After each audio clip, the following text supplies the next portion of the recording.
Hi. Hey, Dr. Amara. Hey. How are you? I'm I'm good. How are you? Great, great. Thanks for having you on our show, Broken Not Shattered. This is a show that we just share our story and inspire others from all walks of life. So, tell us about yourself. Who Yes. is Dr. Amara? So my name is Amarachi Chukelu, Dr. Amarachi Chukelu. I am a Nigerian, born in Nigeria. I have been in this country for almost 3 decades now. Okay. So went to school here, grew up here. I am a mother. I am a wife of two. I'm a mother of two girls. Um, I am a nurse by nature. Got my bachelor's degree of science in nursing. I also got my um, master's of science in nursing, health system administration. I'm also a PhD holder. Oh, okay. So that's where the doctor comes in. I have my doctorate of nursing practice and leadership. So currently, right now, I am a nursing leader at one of the biggest healthcare system here in Atlanta as a director. So this is just a little bit about me. This is my life. I'm the first daughter of my family, of a Nigerian family. So we'll get right into that when we can. But Let's talk about your upbringing. yes. From the jump, you just told us that you were like you're Nigerian, born Nigeria, but raised here. At what age did you come to the US, and how was it at that young age showing up here? So I came to the US at 11 years old. Wow. So you can imagine an 11-year-old girl entering this country, the culture shock that I had to face. And also, I came into this country by myself. I didn't come with my parents. I didn't come with my siblings. So I solely came in by myself. I lived with family members. It was a long journey to get here. My dad, who is a traditionalist, did not want me to come to this country. It was a lot of begging that had to happen for him to allow me to come. So I came in at 11. It was a huge cultural shock. It was different. And now that I think about it as an adult, what did an 11-year-old girl know about being in a country by herself? Nothing. Mm, So mm, I had mm. to transition and try to maneuver. I think that what kept me going at that age was just remembering that I left my parents back in Nigeria.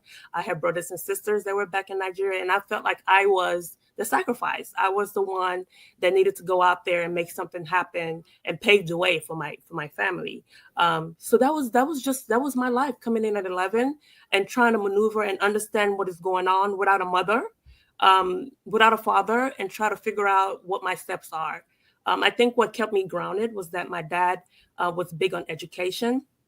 So he always talked about, well, no matter what you do, just make sure you finish school. Just make sure you finish school. So that was a huge focus of mine. I think that that's what made me I'm well educated and have all the degrees that I have, is that my dad really made sure that education was key for me and all my siblings. Wow. Listening to you just talk about that experience, showing up here at a very young age. Um, I had a similar experience. Mine was the reverse also. We left UK for Nigeria just about that same time. We left from light into darkness. You came from darkness into light, right? Hmm. So Hmm. I can imagine myself coming into Nigeria at that young age and the cultural shock. Yeah. But there was something about my personal experience that helped shaping the person I am. Was that the same for you? Actually coming in to live here at that young age, how did that shape in who you are and who you've become, or the woman that you're becoming? I think that it helped me coming in that age and trying to maneuver that. I think that it helped me be strong. And I hate to use the word strong because I feel like Black women are told to be strong. And I think that a strong woman to me is just a woman that's surviving. But at that age, I had to be strong. I had to survive. I had to figure out, I pretty much had to raise myself, so to say. And I think that because I was able to do that at a young age, it has really helped me as an adult. I am able to think through things, work through things, um, handle anything. I can handle anything that is placed before me. I felt like if I can do that as a child, I can do that. I'm able to do that now as an adult very well, very well. So I think that that really just shaped me to be able to survive, and just know what I wanted in life. Did you feel a sense of for lack of a better word, rejection because you came by yourself, your parents were not here? Did that have an impact on you in any way? Do you know? Yes, yes. I definitely felt like I was a child that didn't have any love. I Oh felt wow. like I was fighting for affection, because my mother wasn't here. So, and I'm sure that if she was here, I would have gotten the affection that I wanted at that age. But Right. because she wasn't here, I was struggling to be the good child. I felt like I had to put on a show or an act, to make me feel like I belong or feel like I was part of a family or a part of something. So I think I struggled at that young age, just trying to find my place in life. Oh, And that has turned into quite some trauma as an adult. oh. Yeah. um, Because I'm going to ask you now, with that happening, that traumatic experience, how did it? Has that played up? Do you see it play up every now and then in your adult life? yes, I think that, as an adult, those years of being a child and wanting to belong and looking for love, um, I think that in some way, it as an adult you start to manipulate yourself, to see if you can get love. At some point, you start to play games with other people. So I think that it has really made me, um, want to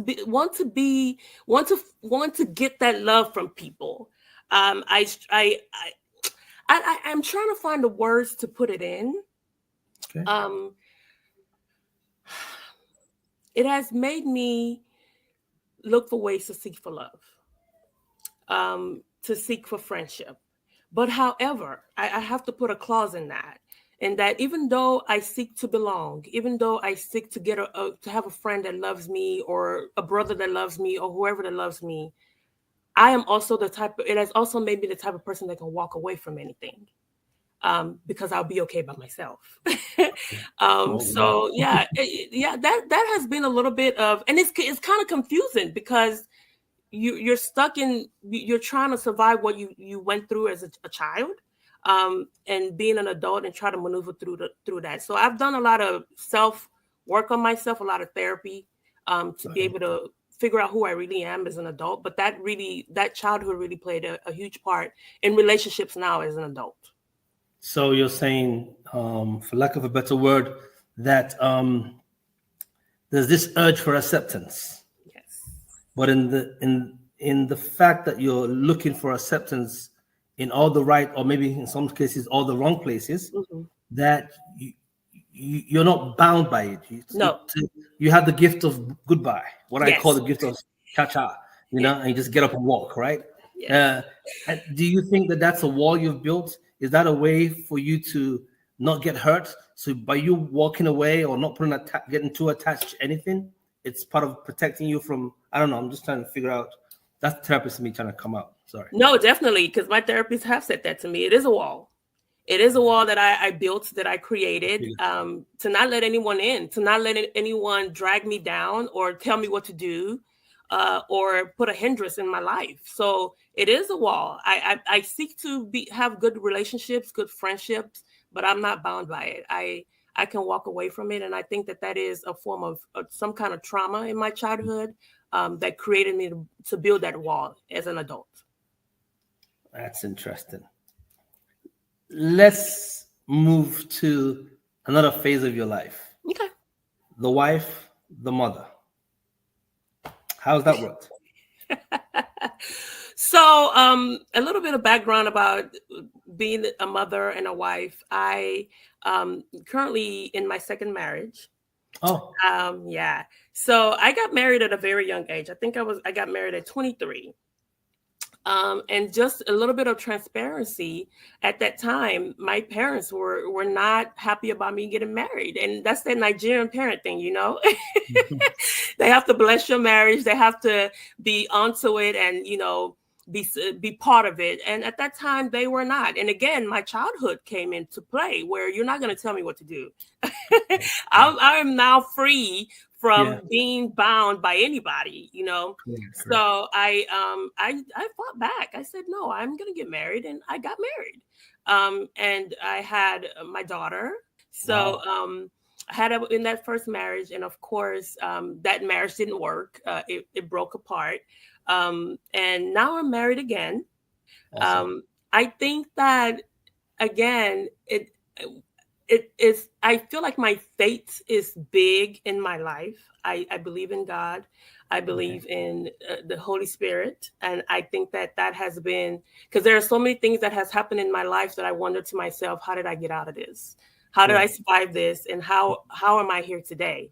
Um, so I think that marriage, the struggles with my parents at that time, having a child and having to raise that child by myself, just made me strive harder to be better, to get the things that I want, to make a name for myself in this life. Right. And of course, I became an example for my daughter. Okay. I wanted to lead the way in her life. And I remember when I gave birth to her, I named her Destiny because I felt like she would be my destiny. Wow. Whatever it is that I do not do, she is going to do. Wow. So that marriage, that situation at that time, I think that is the reason why who I am today. I'm surviving, I'm strong, I'm thriving. So yeah, I think that being married the first time and being in this marriage now, is just God. It's just God's doing. Wow. That's a good. Well, welcome to the club. You're not the only one. I've been there twice myself. So as painful as it may be, it kind of shapes who you are as you Yeah. move along. And life is life. So you just get on with it and make the best Yes. out of every situation. And I'm listening to you now, and I'm just thinking, um, to the young lady who's out there, never been married before, is it important really that she should focus on getting married rather than focusing on her career, or should she focus on both at the same time? I'm just trying to get your opinion on this. So that's a good question, and I hope I don't get canceled for saying this. No, it's okay. Whatever. This is our show. It's called Broken um, Not Shattered.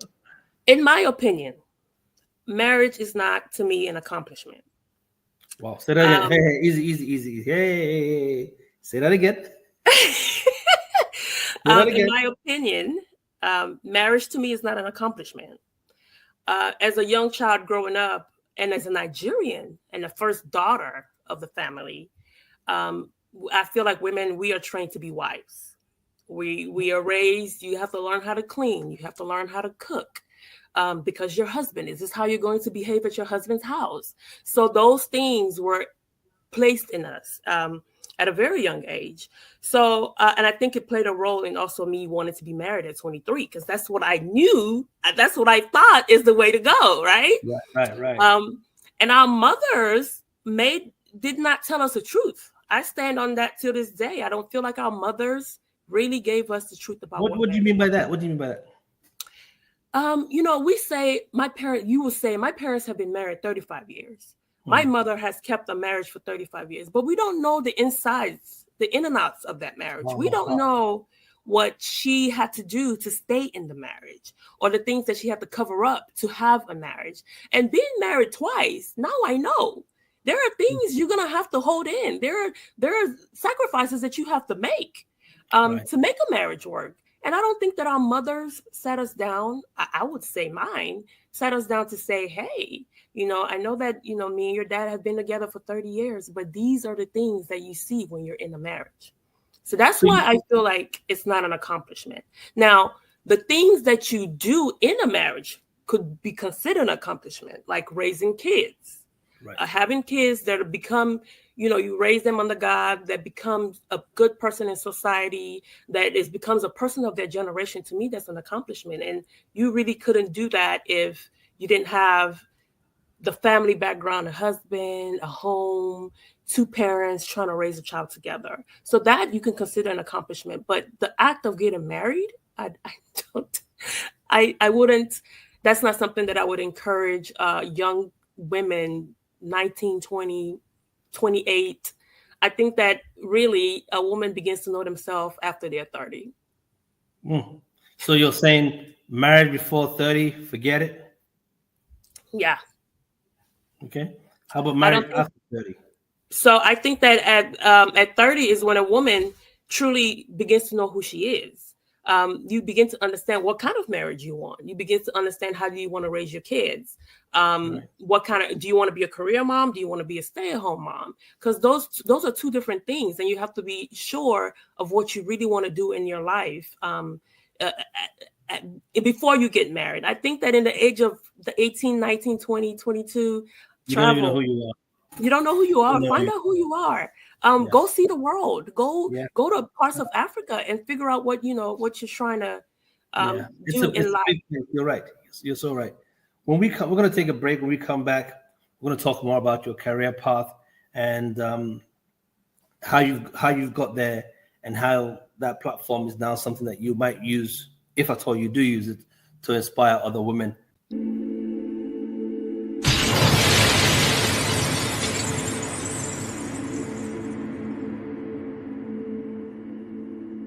You welcome again, Dr. Mara. Um, we talked about your personal life, your childhood, how all that played out, coming over from Africa to live here in the US, and you have now accomplished a lot in such a short space of time. Had a few mishaps on your own. First marriage did not go well, wasn't blessed by the family. Now you got a marriage that's working, being blessed by the family. Out of those two marriages, two beautiful daughters, am I correct? Yes. And so you're juggling both motherhood and the career itself. Tell us about your career. How did you get into nursing, and why nursing? Is it just because that's what most women do when they come from Africa? I'm just asking. I mean, why nursing? Did nursing choose you, or did you choose nursing? That's a good question. So I would say that God chose nursing for me.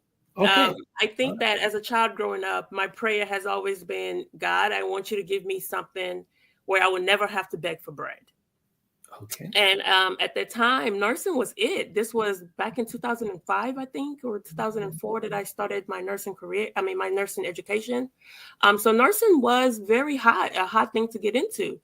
So I chose to go into it. Very difficult degree to earn. I mean, my hat's off to nurses all across the world. It is a difficult degree. So it was very difficult. I mean, I watched classmates drop out and did not make it through. So very difficult degree. Once I got into nursing and got into the bedside, I realized that I didn't want to be a bedside nurse. I mean, I would love to take care of patients, but I don't want to be the one that's taking care of 5, 6 patients at a time. So I naturally knew that I had a leadership skill in me. I knew that I could be a leader. People are very drawn to me. I have people that are very open to talking to me and listening to me. So I went the route of leadership. I got my master's in health system management. And immediately, as soon as I graduated, I found a leadership position, and I stepped right into it. Wow. So I've been a nursing leader for almost 8, 9 years now. And how's that Um, working? it is working really. I mean, I love it. I love what I do. I am lucky enough to have climbed the career ladder. Starting off as a manager, I was a manager for a very long time. Really worked very hard to become the director of nursing, and I was the director of nursing in a prominently, I would say, white environment. So Okay. that was an accomplishment for me, and it was something that I fought for. It doesn't get handed to you. So I think that if I could inspire anybody, it would be to keep showing up. Be the best at what you do. Make yourself the person. Make your skills something that is not easily done away with. When they need somebody for something, that you are the one to call for. So that was how I was able to build and grow my career and become a director of nursing. I was accessible throughout the organization, especially in that hospital that I was in. If you needed something, Amarachi was the one to call. Just ask Amarachi, and you'll get an answer. So Mhm. it's important that as women, we continue to show up as Black women. Yeah. We Right. continue to show up and just make our presence known at every. Distinguish yourself. Yes, Become distinguish more yourself. outstanding. Yes, Just distinguish yourself from the pack, and so that when people are looking for a go-to person, you are the go-to person to speak to. yes, But there yes, must have been some challenges. yes. As a Share those Black challenges with us. woman, We want to know that story. Yes, go ahead. As a Black woman, in my opinion, you're easily overlooked. We are usually tagged as the angry, unprofessional ones, right? So even as great as you can be at your job, even if you're showing up, there are people that are going to overlook you or overlook the talent and skill that you have. So what I did, because I faced the challenges of, I was overlooked for years in a position, in a director position that I felt could have been mine, that I was actually really doing. At the end of the day, I was really doing the work. I just didn't have the title. Wow. Um, so I was overlooked, but I stood up for myself. I one day I got up and I said, I listen, I have been doing this work for a very long time. I know this place, the ins and Right. out of it. I deserve to be promoted. I deserve to be a director of nursing. So there was almost like a fight for it. You Yes, had to it was fight. a fight for it. Was it worth the fight? Huh? Was it worth the fight? Oh yes, it was worth it. I feel like I was very accomplished at that time. I feel like I reached a goal that I had been seeking to reach. So it Wow. was very worth it. The position was actually created for me. And I Mm. feel like that was God at that time as well to make that opportunity open up for me. I interviewed for it against other people, multiple people, and I was chosen. Wow. So it's important to show up and keep showing up. I like that. Show up and keep showing up. You've mentioned God a couple of times in your conversation. Obviously, faith plays a role in everything that you do. Just share with our audience the role that your personal faith has shared in your journey so far. I think it's important for someone to hear that. Yes. I think that coming in here as an 11-year-old and not knowing what my next steps will be, and when I would see my parents again, the only thing I had was God. My mom is a very prayerful woman. She will, anytime I need something or anytime something was coming up, for example, when I was in nursing school and a test would be coming up, I would call her to pray for me. So my mother was always prayerful, and always leading in prayer. So when I was here by myself, I just knew that there was a God. I just knew there had to be a God for me to be Right. here, struggling as an immigrant.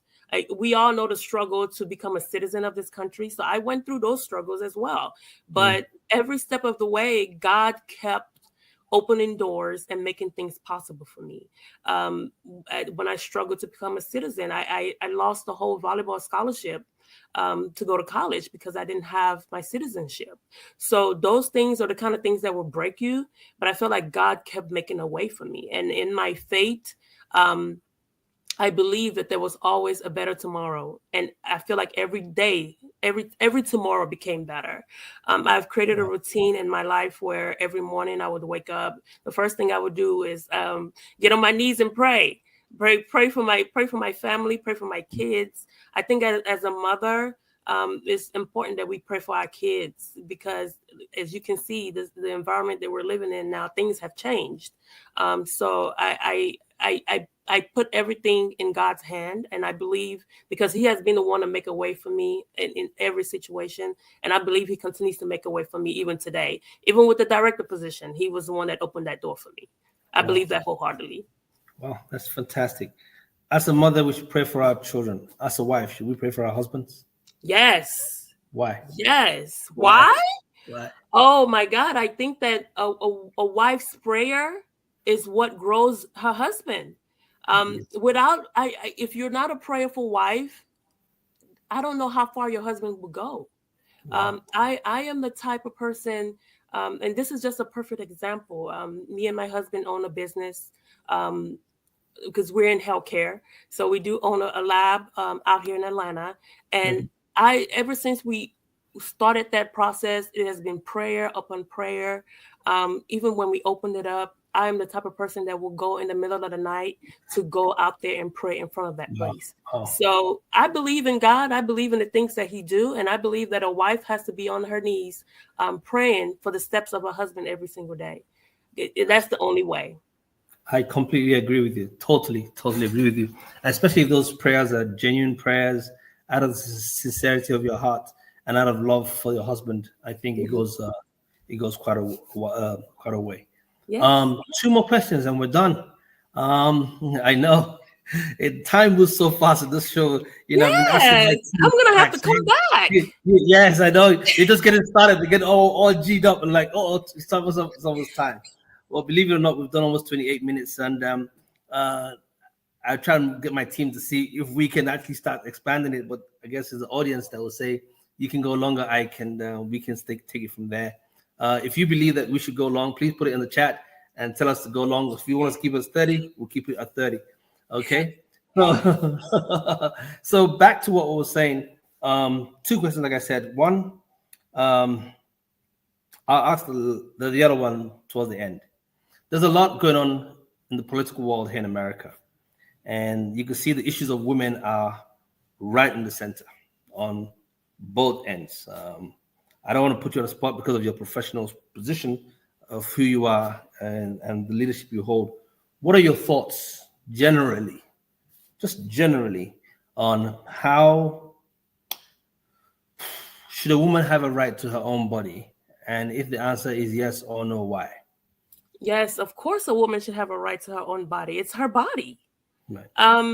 I think that as human beings, that is, I feel like it's a human right. Like I as a woman that has had two children and both through C-sections, my last childbirth, I thought I was dying. I was in the operation room. My blood pressure was in the 60s. My husband kept having to tell the anesthesiologist right next to me, hey, you need to crank up that IV fluid. It's dropping. It's dropping. That is near death. So for somebody else to make the decision for me on whether I should have a child or not, that's inhumane to me. I think that a woman should have a right to decide if she wants to have a child or not. Same way you lay down and have a right to get pregnant. You should have a right on what decision you want to make with it. That's completely up to you. That's between you and your God, and I cannot judge that.